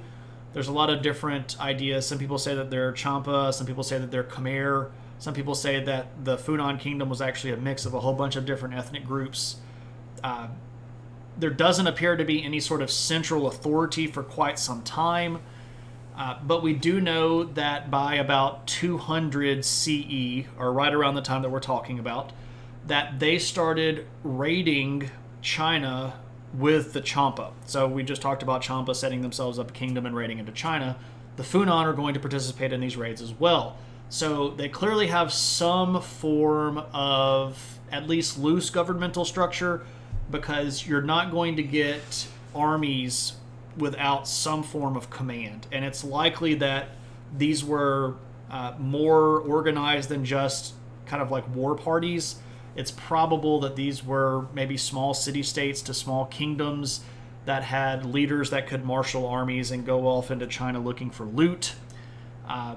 But we do know that between the 200s and the 300s, the Funan kingdom becomes known to basically everybody in the region. We start seeing trade, like their items show up all over the region from trade, but we also see references to them in both Indian and Chinese accounts. So much so that a Chinese ambassador, a guy named Kang Tai, ends up spending some time down in the Funan territories and writes a fairly comprehensive description of what he saw. And he's pretty critical. You know, he's coming from China, which at the time was, well, I guess at the time it wasn't doing so great, but it had a pretty high level of civilization. You know, they had organized religion, organized economy, government, all that fun stuff. And the people down in the Funan territory were not quite to that same level, so there's a little bit of snootiness. But we do know that the people lived in houses that were up on stilts, and this is pretty clear because, you know, again, this region is very watery and has a lot of flooding. We know that there were some petty kings or small regional despots that had regional power.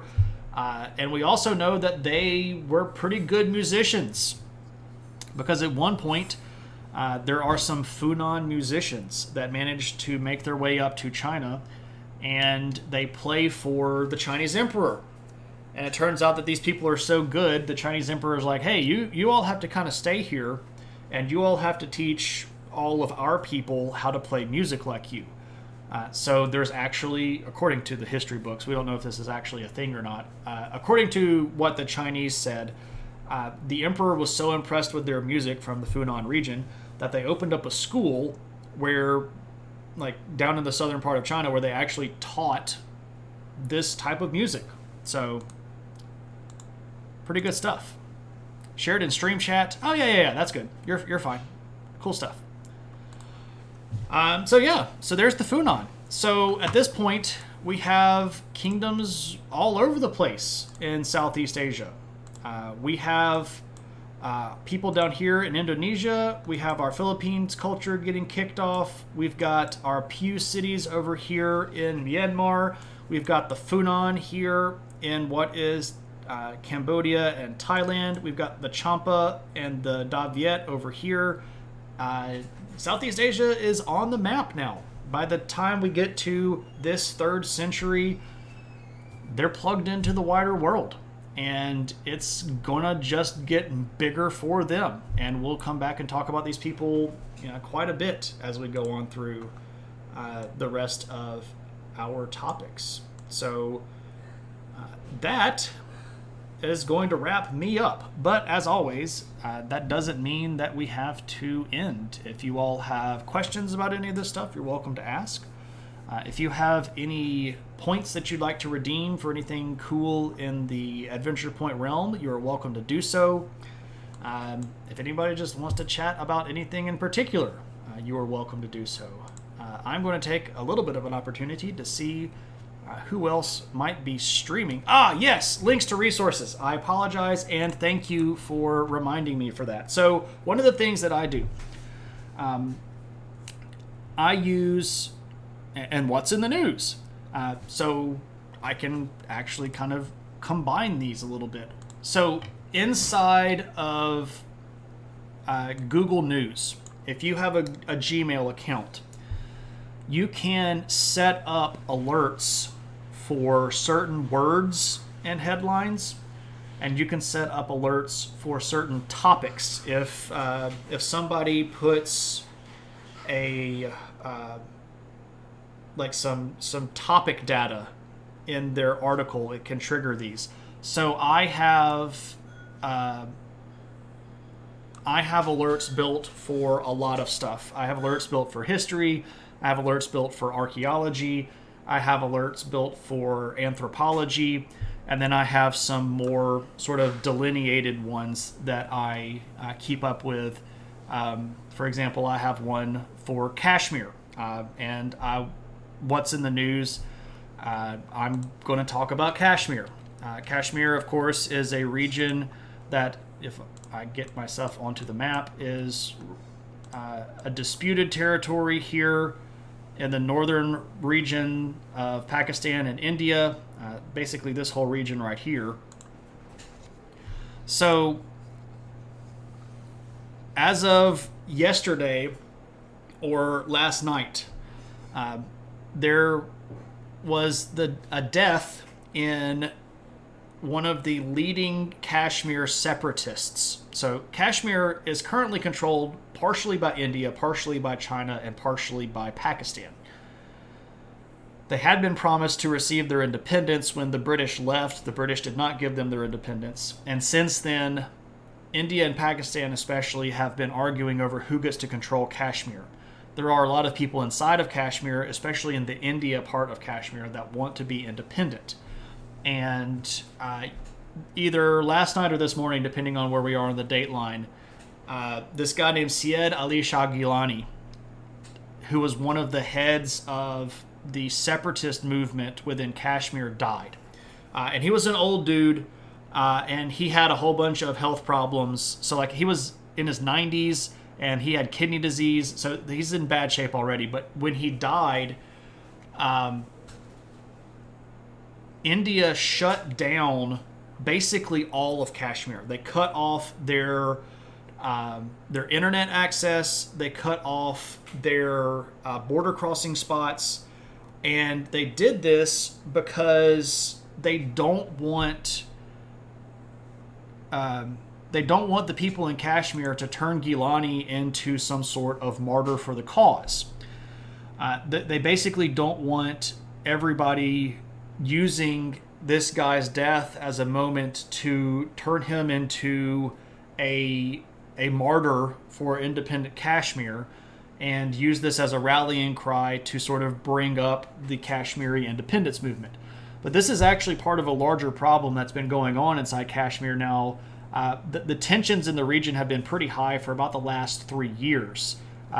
Back last year, there was actually a moment in time where India was basically enforcing a sundown to sunup curfew on Kashmir and to cut off all their internet access and cut off even a lot of their electricity access.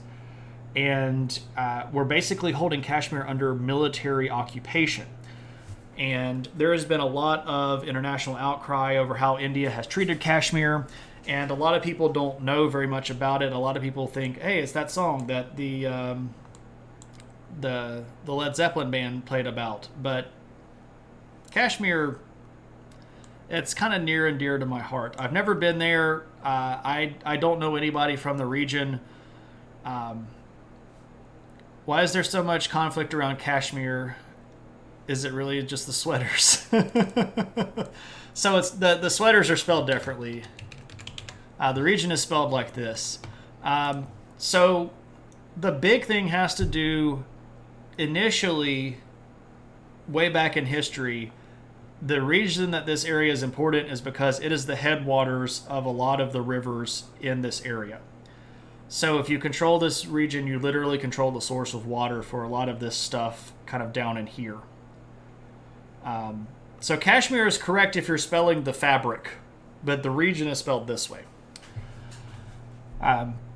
But now, any dispute between India and Pakistan always comes back to religious differences, and it always comes back to both sides wanting to one-up the other. So India and Pakistan are both nuclear powers. They became nuclear powers to threaten each other. And India does not want to give up any of its territory. They don't want to allow anybody there to win because the people that are in Kashmir are majority Muslim, and I have a gut feeling, and I'm not certain that this is true, but I have a gut feeling that if India were to allow a referendum on Kashmir to either become independent or join with Pakistan, that they would almost certainly end up becoming independent or joining Pakistan.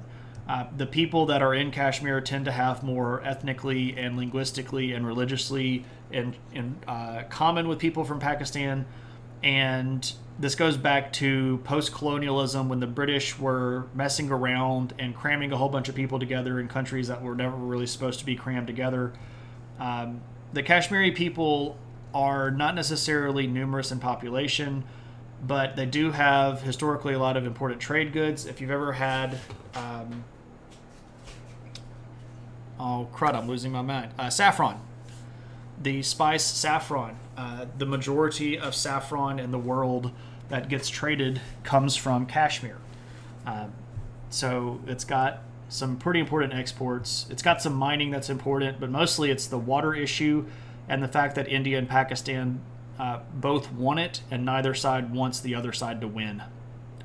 And that's unfortunate because the people there are suffering because of giant egos, which is unfortunately what happens more times than not in the modern world. So, Metrand, I have a whole bunch of Google News alerts built, but I also frequently look at several websites.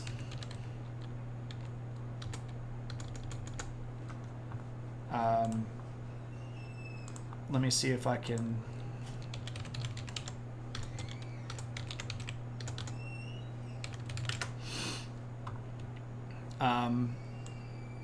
I look at phys.org. I look at ZME Science.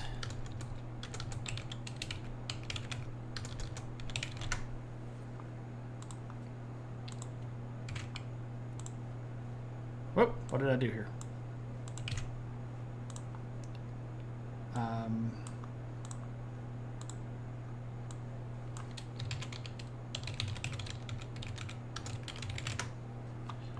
I look at Smithsonian Magazine.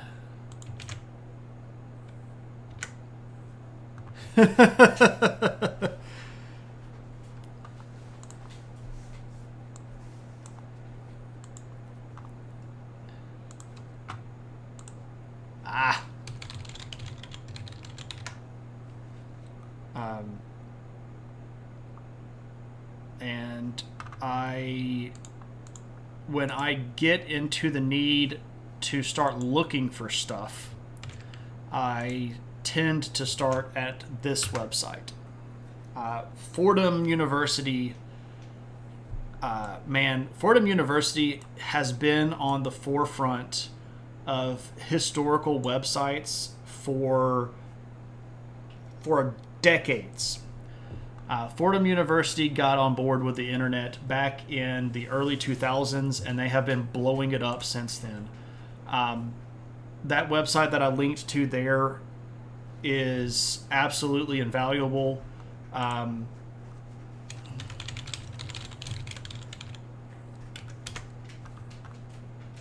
If you look at this website from Fordham, this ancient history source book. So if you open the link that I just posted, which is the ancient history source book, and you look at the top, There's also the medieval history source book and the modern history source book. And there's also African source book, East Asian source book, global source book, Indian source book, Islamic source book, Jewish source book. I cannot tell you how many times I have found stuff in research from Fordham's website. They have the best historical website. There you go. I gotta stop it. I can't handle the internet being decades. Yeah. I used Fordham's Ancient History Sourcebook when I was writing papers for my undergrad degree. Yep. It has been that good that long. And Fordham is super legit. But I frequently look at those websites. I have all those alerts set, so usually what will happen is I'll open my email and I'll have an email that's like, here's all the things that have hit. And I'll sort of look at things that have popped up. And then I'll go through just the... and another thing that you can do inside of Google News is you can tell it what you like and what you don't like. And it will sort of learn what you like. And there's a section in Google News that says For You. And you can sort of curate your own news feed. And I have a lot of stuff built into that. So when I look at the news, I'll just look at the general news, but then I'll go look at my news and see what it's pulled out for me. And usually about once a week or so, I will just do a random keyword search. I'll go into Google News and I'll just type stuff like archaeology, and I'll just see what popped up. See what didn't make my list. Sometimes it misses things. Sometimes it doesn't spit out the right material. But I look at the news multiple times every day. I have this thing where I want to know what's going on. If I don't look at the news multiple times a day, I almost feel like I'm lost. And sometimes people will deem what's in the news, and I'll have had a really, really busy day and I haven't had a chance to look at it, and I'm just like, oh, I don't know what's in the news. But one of my alerts is for Kashmir. That's the reason I talked about Kashmir, because I have an alert set up if anything pops up about Kashmir. And I would bet if Mac and KP really sat down and thought about it, they could probably figure out what other keyword news things that I have that pop up, because I always end up talking about it in our group chat. Like, dang it, Shane's talking about Kashmir again. The freaking Kashmir, freaking...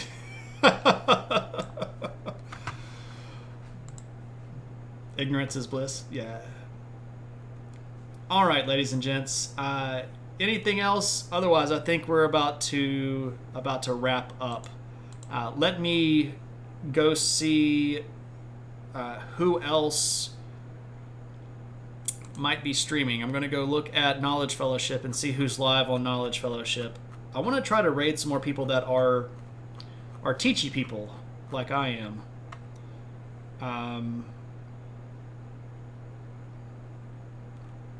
When did they go live? 8:57? Oh yeah. Let's go do some organic chemistry. Organic chemistry it is. Yeah, we're going to go raid an organic chemist that's here on the Twitch. I don't know anything about this person. I have recently joined a Discord group for Twitch educators, and it's called the Knowledge Foundation. I'm sorry, the Knowledge Fellowship. And I found a lot of really cool people on there, and I have been trying to figure out ways for us to get to some of these other people's streams while they're broadcasting, if I think it's something that would be interesting. So let me just make sure that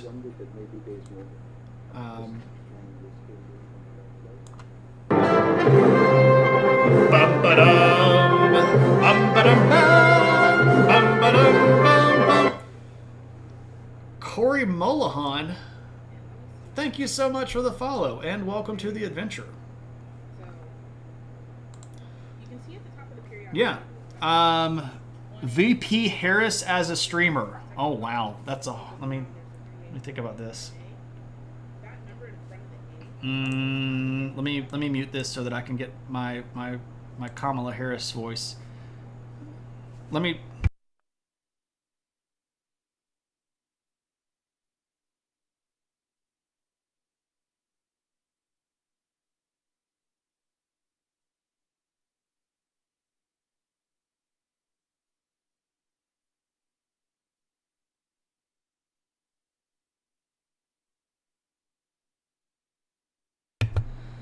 So here's President Kamala Harris, and we're here. Yeah, we're happy, aren't we? We're gonna stream about politics, and it's gonna be a great stream, and I'm really excited. Aren't you really excited? I'm so happy to be here. Welcome to our stream.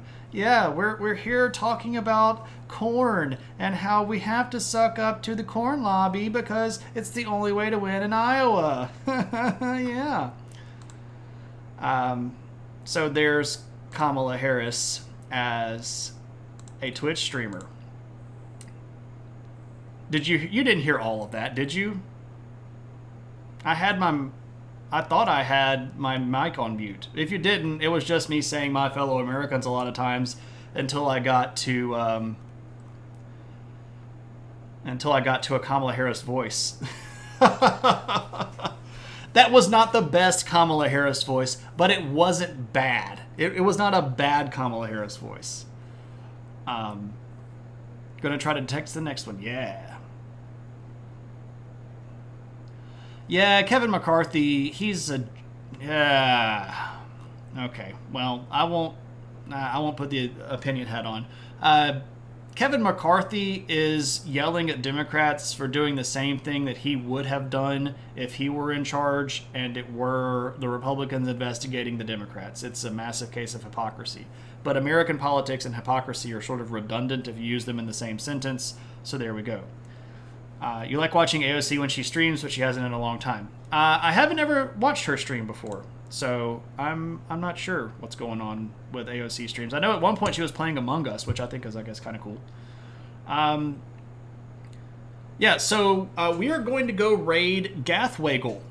Gathwagel is an organic chemist and is currently working on organic chemistry worksheets. So we're going to go raid Gathwagel. And again, I've never been in Gathwagel's stream, but I love the idea. Hey, I finished finals. Oh, hush you. And I'm hush, Twitch. currently doing Twitch. exams. I know Hush. you're here. I know Hush. you are on a college camp.